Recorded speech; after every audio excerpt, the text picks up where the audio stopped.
Can you give us any indication of what led up to Mr. Rose's suicide? Was it perhaps this particular case? Was he involved in something else? I mean, what do you know about that? I've spoken with some family members, and really speculatively, he was afraid of going to jail. They thought that he was afraid of getting in trouble for alcohol-related incidents. I think now we can look back and think this was a reason he was afraid of going to jail, but I don't know for sure. Do you think he was involved in any other cases, or do you think this may have been the only thing that you guys can link him to? This is all that we're aware of. Can you speak more to the actual DNA International lab that's so crucial in this case? Sure. We used a process with them called forensic investigative genealogy, which allowed us to, as I'm sure everybody's familiar, the Golden Gate Killer and that sort of thing. We used ancestry type databases, actually GEDmatch Pro and Family Tree DNA, which are open source ancestry sites. And using the information from there, we're able to make the connections with the family and narrow down our suspects. DNA Labs International? Yes. They're in Deerfield Beach, Florida. Yes, sir. How was William Rose specifically identified without a prior criminal record? Was this because a family member had contributed DNA to a public website? That's correct. A family member, a distant family member, contributed DNA, or actually multiple, contributed DNA to Family Tree DNA or GEDmatch Pro, which are the two open source sites for ancestry that law enforcement has access to.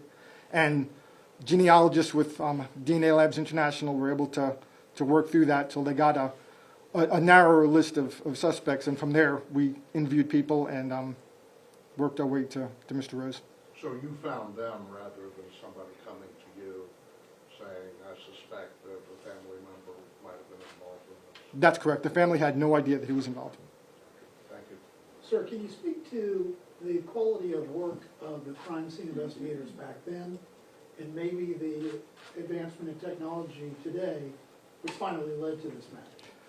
You know, when you think back on the available resources in 1972 and the things that forensic processors and everybody used, the fact that they recovered this evidence that had no real value then. I mean, they got hair from the cloth, and they did their best with that, but that's all they had to work with. And the fact that they kept it and Marietta PD preserved it for all these years speaks volumes for them. Can you talk about the timeline? You said that you guys took the clock was sent back to the company in Deerfield Beach, Florida, earlier this year. How long did it take from that time until basically you guys were able to identify the suspect as Mr. Rose? Too long. It's a long process. I've been working on this case for a little over a year. And originally when I started, we were working with YSTR evidence, which is another form of DNA, which was available from the processing that was done in 2015 and 2019, just because of the ability to evaluate the DNA profile that existed.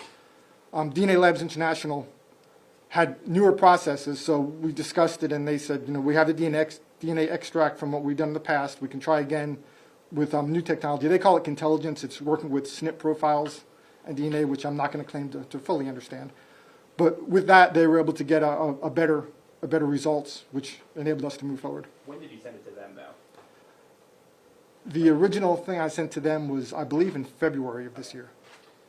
What does this mean for future cases that are cold?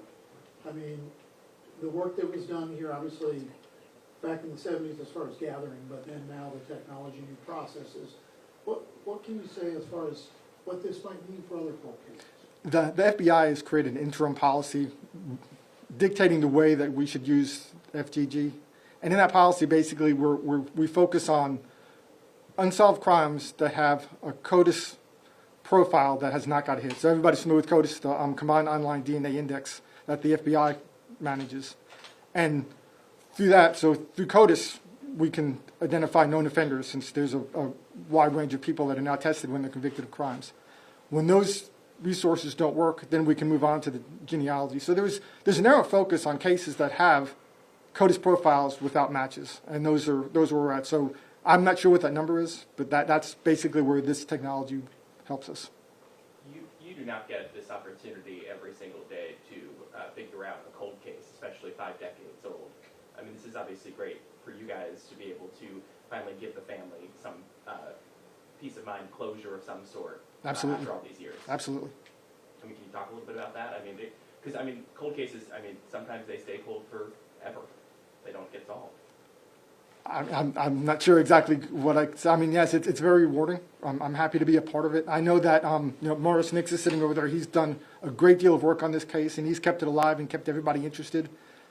I was hired to work cold cases through a grant that Kim McCoy was able to obtain. And when I first sat down and we talked about the work I was going to do, they pointed at this case. This is the case that we want to solve. We want to solve the Debbie Lynn Randall case. So I think all of us work together. It's a team effort, and law enforcement is a team effort. From the work that was done in 1972 when we recovered that evidence to the work that was done by Morris Nix in the cold case unit with the DNA they worked on till today. All of us work together, and all of us get to feel happy that it was finally done. Lynn, can you expand on that about what it means for the community, why it's important to spend these resources when the suspect is long gone as well? I think for all of us, especially being a father of two daughters, it's important that we do what we need to do to make sure our community is safe. And if anybody does an offense that causes us to feel unsafe, we need to do everything we can to bring that person to justice, not only for this community, but for our families. It's important that we know that we live in a safe place, and that those who decide to do harm are going to be punished for it, whether it's 5 months or 50 years. It's important for us to know that we are always going to seek justice. We're always going to do the right thing for our community. And as I said before, if you have committed a crime, we're coming after you. It may take us some time, but with the new technologies that are coming out every day, we're going to do everything we can to solve our cold cases, to make sure we bring people to justice, so we can give the answers to families like Mr. Randall. Talk about the need for increased grants in this particular case, or increased funding from the local, state, federal level to continue to do this type of work. You're going to get me in trouble here.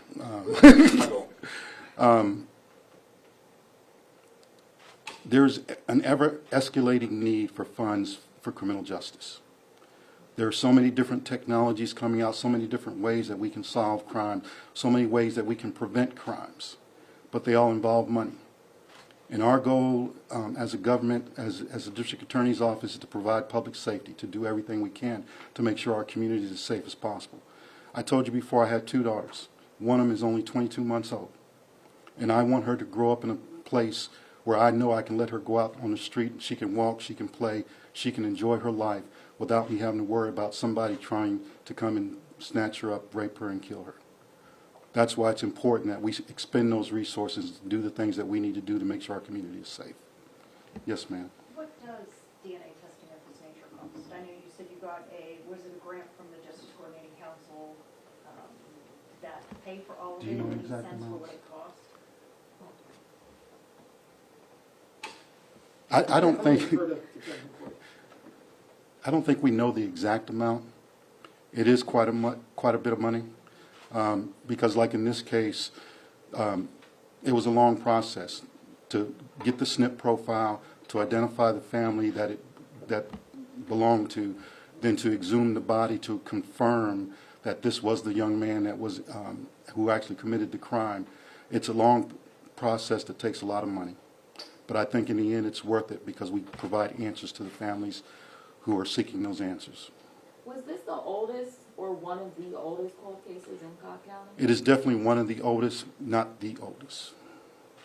The family of Rose were cooperative? Were they? They were very what their cooperative. reactions like? When the DNA profile identified their family, they provided more family DNA to help us to identify the perpetrator here, which happened to be their brother. Where was he buried? I don't know where he's buried at. He was exhumed. Northeast Marietta. All right, at this time, we're going to close out the press conference. Thank you for attending. Thank you, everyone. And if you all like additional information, and I know that some of you have requested pictures and one-on-one interviews, please hang out and we will get that sorted out for you.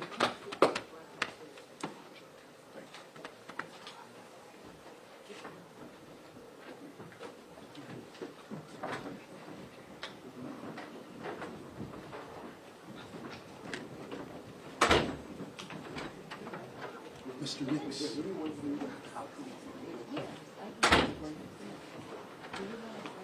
Adam, I can email you that picture if you want. Yes, I can email, like I said, if you guys want any kind of high-res photos, Yes. any photos that we have up on the screen, let me know, and I will email it out. Give me a little bit, and I will email it to everyone. Yeah, no. Sir, please, I'm with Fox. oh, hey, how are you? Tyler.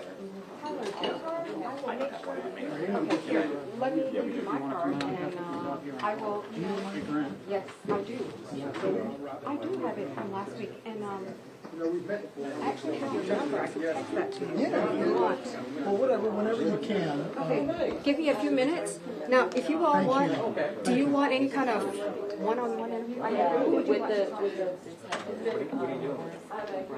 Okay. Oh, nice. Give me a second. And Come on I over. spoke with the detective already. I think he's coming back out, but we could show. Yeah, so do we. Everybody's gonna be up at